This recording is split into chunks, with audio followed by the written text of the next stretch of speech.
Imagina a un rey joven, consumido por una enfermedad incurable, pero aún montando su caballo y conduciendo a sus tropas bajo el sol abrasador de Tierra Santa. Este es Balduino IV de Jerusalén, conocido como el Rey Leproso, una figura trágica y heroica al mismo tiempo. En medio de las intrigas de la corte y la constante amenaza de los ejércitos musulmanes, liderados por el formidable Saladino, Balduino aún encontraba fuerzas para liderar a sus hombres en campo abierto. En este video vamos a revivir uno de los momentos más sorprendentes y quizás subestimados de su carrera militar, la batalla de Le Fourbelet, ocurrida en 1182. Esta fue la última vez que Balduino condujo personalmente una carga de caballería, y el resultado fue una victoria inesperada contra fuerzas numéricamente superiores. Acompáñanos hasta el final de este episodio para descubrir cómo la inteligencia táctica, el coraje caballeresco y la figura impactante de Balduino transformaron el desenlace de esta batalla. Prepárate para emocionarte con el ocaso militar de un rey que desafió el destino y la enfermedad para proteger su reino.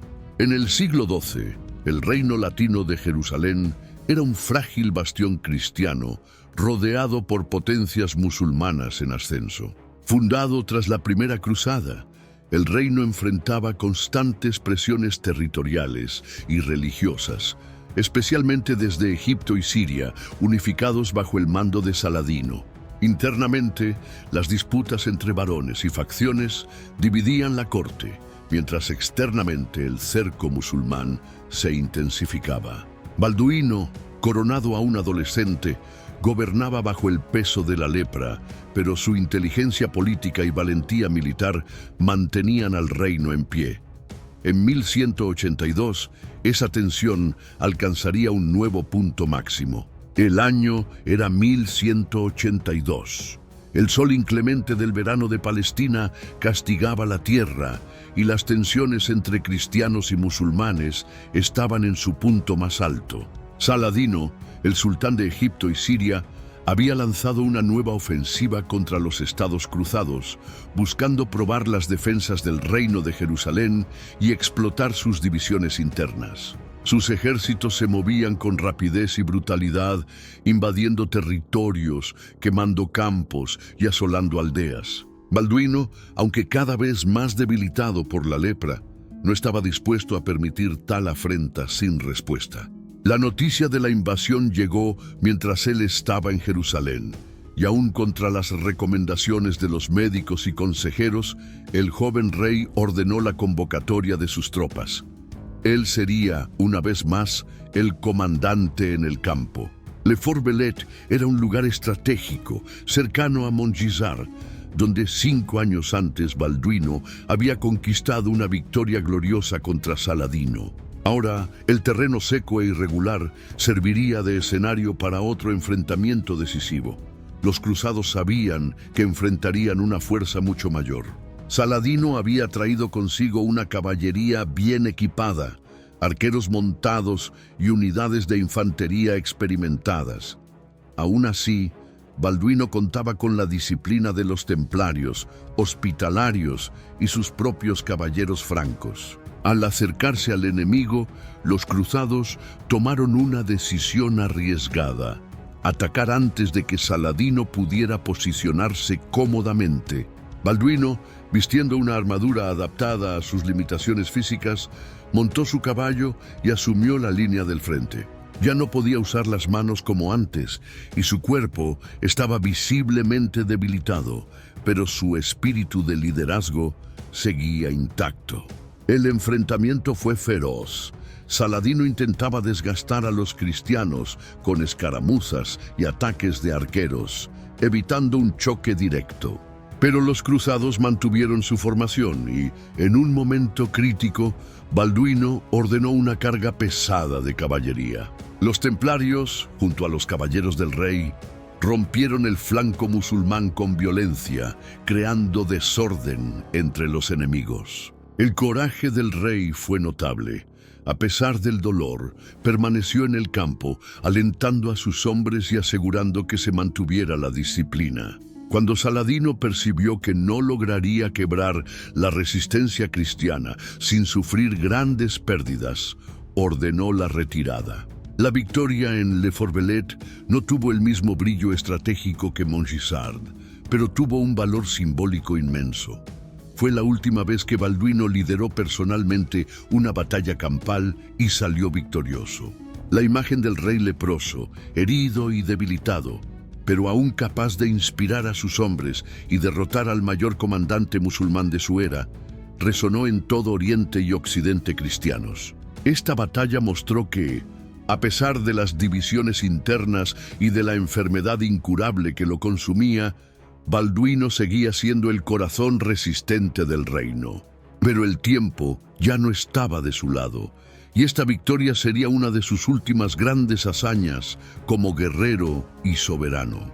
Los relatos de la época, especialmente los escritos de Guillermo de Tiro, su tutor y cronista, resaltan el impacto moral de esta victoria. La presencia del rey en el campo, enfermo y envuelto en vendajes, montado con dificultad, era por sí sola un milagro de liderazgo. Su figura recordaba a los cristianos de Tierra Santa que la causa del reino era mayor que las intrigas palaciegas. Durante algunos meses, la unidad interna pareció fortalecerse, con la nobleza reconociendo nuevamente en Balduino a un soberano legítimo y ungido por Dios. Sin embargo, los desafíos pronto regresaron. Balduino, con apenas 21 años, ya no podía empuñar una espada. La lepra avanzaba rápidamente, afectando su rostro y extremidades. Comenzó a perder la visión de un ojo y apenas podía sostenerse en pie por largos periodos. Por más que aún contaba con el respeto de sus comandantes, su capacidad para gobernar de forma autónoma estaba seriamente comprometida. La necesidad de organizar la sucesión se volvió urgente. Balduino aún no tenía herederos directos y el nombre más cercano en la línea de sucesión era su sobrino, Balduino de Monferrato, hijo de su hermana Sibila. Pero el joven tenía apenas algunos meses de edad. Esto llevó al rey a tomar una decisión sin precedentes. Nombró al bebé como su correy, Balduino V, en una ceremonia realizada en 1183, apenas un año después de Le Forbelet. La elección buscaba garantizar la continuidad de la corona y evitar que facciones rivales intentaran tomar el poder por la fuerza. Balduino IV aún gobernaría como regente, pero la inestabilidad era evidente. Los varones comenzaron a alinearse en torno a diferentes pretendientes. Raimundo III de Trípoli, Guy de Lusignan, esposo de Sibila, y los intereses de la Orden de los Templarios y de los Hospitalarios dividían el escenario político. Mientras tanto, Saladino, a pesar de la derrota en Le Forbelet, no había sido debilitado de forma significativa.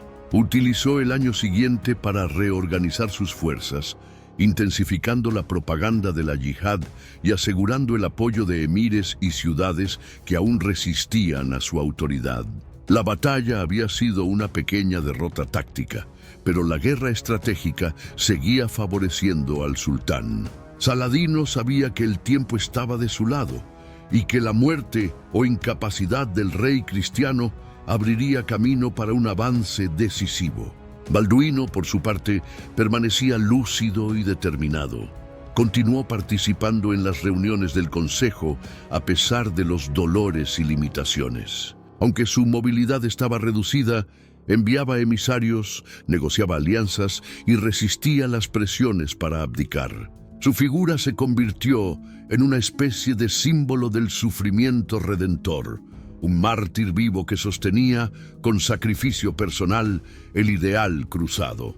Le Forbelet, así, no fue solo una batalla ganada, fue un grito de resistencia, un recordatorio de que, incluso en las peores circunstancias, la fe, el honor y el coraje podían mantener en pie a un reino. Pero también fue el comienzo del fin. Con la salud en declive y el futuro político cada vez más incierto, Balduino caminaba hacia sus últimos días, ya no como el guerrero del campo de batalla, sino como el soberano que luchaba para que su legado no se deshiciera con el viento del desierto. Si esta historia te emocionó, deja tu like, compártela con amigos que se interesan por la historia medieval y no olvides suscribirte al canal. Cada episodio como este es una ventana al pasado, y juntos podemos mantener vivas las memorias de figuras como Balduino IV, el rey leproso, que desafió la enfermedad, la desesperación y el propio destino.